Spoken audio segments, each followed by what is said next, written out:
धुळ्यात माजी जिल्हाध्यक्ष डॉक्टर तुषार शेवाळेंचा भाजपामध्ये प्रवेश। काँग्रेसमधील नाराजीनंतर तुषार शेवाळेंचा भाजपमध्ये प्रवेश।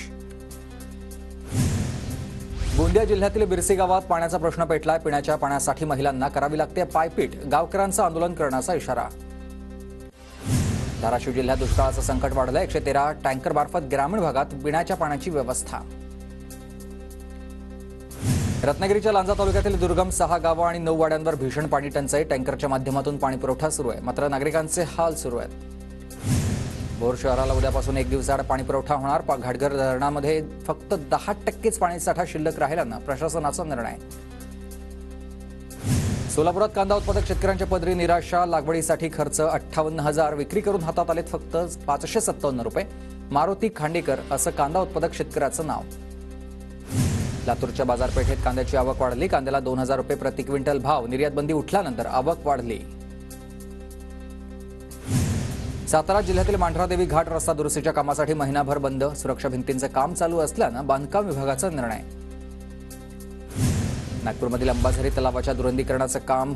पूर परिस्थितीमुळे महानगरपालिकेची खबरदारी। कार्ला मळवली ग्रामस्थांकडून इंद्रायणी नदीची महाआरती। कार्ला मळवली पुलाचं काम पूर्ण करण्याच्या अधिकाऱ्यांना जाग करण्यासाठी ग्रामस्थांचं पाऊल।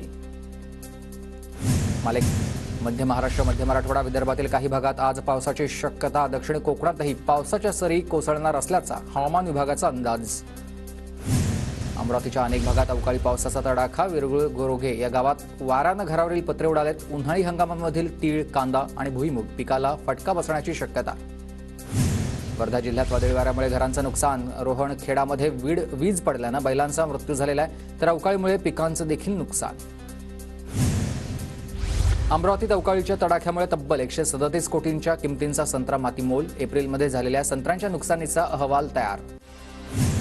हिंगोली जिल्ह्यात एप्रिल महिन्यामध्ये अवकाळीमुळे 1,600 हेक्टरवरील पिकांचं नुकसान भरपाईची शेतकऱ्यांची मागणी।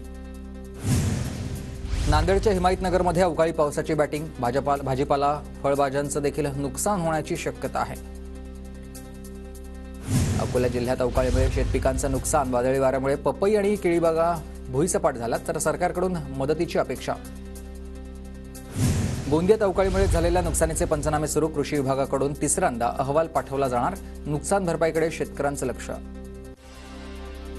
वाशिम शहरातील रस्त्यावर मोठ्या प्रमाणात खड्डे। अर्धवट बांधकामामुळे अपघातांच्या प्रमाणामध्ये वाढ झाली। नगर परिषद आणि सार्वजनिक बांधकाम विभागाचं दुर्लक्ष। संभाजीनगरमध्ये गर्भलिंग निदान चाचणी करणारी तरुणी अटकेत। इंजिनिअरिंगच्या विद्यार्थिनीकडून गर्भलिंग निदान रॅकेट चालवण्याचा प्रकार। संभाजीनगर महानगरपालिकेच्या आरोग्य पथकाची कारवाई।